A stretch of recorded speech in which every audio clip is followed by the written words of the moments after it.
Doctor NTR యూనివర్సిటీకి సంబంధించి BPT, BSc, MLT, paramedical ఈ కోర్సులకు సంబంధించి మనకి వెబ్ ఆప్షన్లు కంప్లీట్ అయిన తర్వాత ఉండే ప్రాసెస్ ఏంటి, దాంట్లో ఉండే స్టెప్స్ ఏంటి, అసలు మనకి ఎక్కడండి ఎక్కడితో ఎండ్ అవుతుంది, అదంతా మీకైతే ఈ వీడియోలో డీటెయిల్గా చెప్తాను. మెయిన్గా వీడియోలోకి వెళ్ళే ముందు శాస్త్ర కాలేజ్ అన్నమాట. ఇది మనకి నెల్లూరులో అవుతుంది. ఈ కాలేజ్లో BS nursing, B Pharmacy, PharmD, physiotherapy, diploma in pharmacy ఈ కోర్సులు అయితే అందుబాటులో అయితే ఉన్నాయన్నమాట.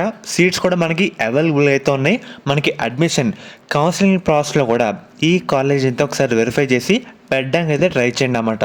ప్లేస్మెంట్స్ కూడా మనకైతే మంచిగా అయితే ఉన్నాయి. అండ్ అలాగే దీంతో పాటు మనకి మేనేజ్మెంట్ సీట్స్ కూడా ఈ కాలేజ్లో అవైలబుల్గా అయితే ఉన్నాయి. అది కూడా లిమిటెడ్ సీట్స్ మాత్రమే అయితే ఉన్నాయన్నమాట. మీకు ఎటువంటి డౌట్ ఉన్నా సరే ఒకసారి ఈ నెంబర్స్కి అయితే కాల్ చేసి వెరిఫై అయితే చేసుకోండి. మెయిన్గా మీకు ఒకసారి డెమో అయితే చెప్తాను. మనకి ఏంటంటే ఫస్ట్ వెబ్ ఆప్షన్ కంప్లీట్ అయిపోయిన తర్వాత సీట్ అలాట్మెంట్, తర్వాత రిపోర్టింగ్, తర్వాత క్లాసులు, దీంట్లో కొంత సబ్ కేటగిరీలు అయితే ఉంటాయి అన్నమాట. మెయిన్గా మనకి వెబ్ ఆప్షన్ కంప్లీట్ అయిపోయిన తర్వాత కొన్ని రోజులు టైం తీసుకొని మనకి యూనివర్సిటీలో ఉండే స్టాఫ్ కానివ్వండి, లేదంటే కంప్యూటర్లో సాఫ్ట్వేర్ ప్రకారం మన పర్సంటేజ్, జెండర్, క్యాస్ట్ దీనికి తగ్గట్టు మనకి కొన్ని కాలేజీలు అయితే అలాట్ చేస్తారన్నమాట.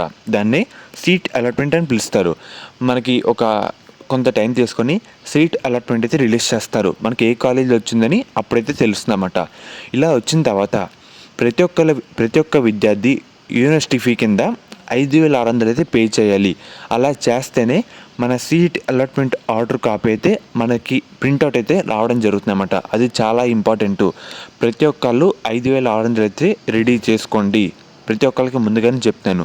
ఎందుకంటే మనకి ఎప్పుడు రిలీజ్ చేస్తారో సడన్గా చేస్తారు. సీట్ అలాట్మెంట్ వచ్చిన వెంటనే 5,600 ప్రతి ఒక్కళ్ళు అయితే కట్టాలి. అలా కడితేనే మన సీట్ అలాట్మెంట్ ఆర్డర్ కాపీ అయితే మన చేతిలోకి అయితే రావడం జరుగుతుంది.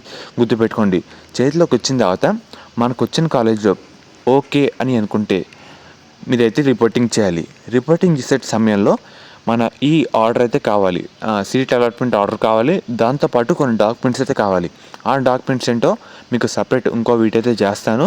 ఇవన్నీ పట్టుకెళ్ళి మీకు వచ్చిన కాలేజ్లో వాళ్ళకి ఇచ్చిన టైం అండ్ అలాగే డేట్ తగ్గట్టు మీరు డైరెక్ట్గా ఫిజికల్గా వెళ్ళి డాక్యుమెంట్స్తో రిపోర్టింగ్ అయితే చేయాలన్నమాట.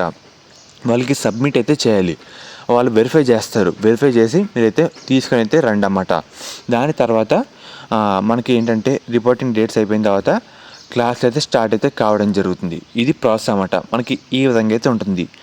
మెయిన్గా మనకి డాక్యుమెంట్స్ కావాలి, అది ఇంకో వీడియో చేస్తాను. అండ్ అలాగే ప్రతి ఒక్క విద్యార్థులు 5,600 అయితే పే చేయాలన్నమాట యూనివర్సిటీ ఫీ కింద.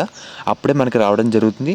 తర్వాత మనకి రిపోర్టింగ్ చేయాలి. తర్వాత క్లాసులు అయితే స్టార్ట్ అవుతాయి. ఈ విధంగా అయితే ఉంటుంది. మనకి సెకండ్ ఫేజ్ ఉంటుంది, థర్డ్ ఫేజ్ కూడా మనకైతే పెడతారన్నమాట. మనకి చిన్న ప్రాసెసే కానీ కొంచెం ప్రతి ఒక్కరికి ఫస్ట్ టైం కాబట్టి డీటెయిల్గా చెప్తాను. ఫర్దర్ ఏ డాక్యుమెంట్స్ కావాలి అన్నీ మీకైతే చెప్తానన్నమాట. అండ్ అలాగే మీరు 5,600 కూడా రెడీ అయితే పెట్టుకోండి.